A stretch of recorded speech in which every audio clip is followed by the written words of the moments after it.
Buyanindo nin mas maangas na rabas. Marana, magrabas sa barangay Maangas, Presentasyon Camarines Sur. Apuera sa pinakapamusong Agirangan Island, yaon digdi ang pinakapreskong multi-tiered waterfalls.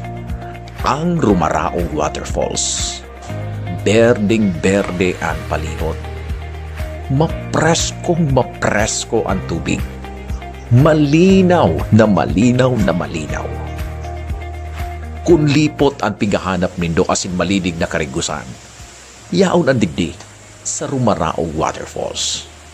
Paano makaabot digdi? Hali po kami ng Legazpi City, nag-agi kami ng Sangay. Diretsong Nagunoy, diretso sa presentasyon. Pag-abot mi sa presentasyon, nagpaaram kami sa barangay. Nag-logbook, naghanap ng guide, pasiring po sa Rumaraong Falls. Mga 30 minutos man sa nang lalakawan. Along the river ang sa indong lalakawan.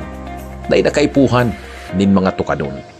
Kaya, pwede maski sisay. Well-developed na ang lugar. May mga cottages na pwede ka mong magpasirong, magpiknik, magkakhan, maginom.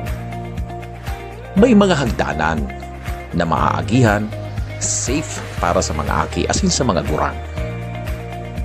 Tandaan sa na po, pwede ka mong mag-enjoy digdi basta day po lamang pag-atian. Pag may mga bitbit na basura, darahunta po yan pauli. Daita po ipagwalat sa lugar. Mantinirunta ang kagayunan kan lugar na ini na tunay na ikauurgulyo bako sa naman kan mga taga-presentasyon kundi kan mga taga-partido area Camarines Sur. Masiram magrabas digdi. Rekomendado ko para sa inyo boss.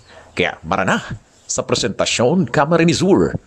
Pasyaran ang Rumaraong Waterfalls.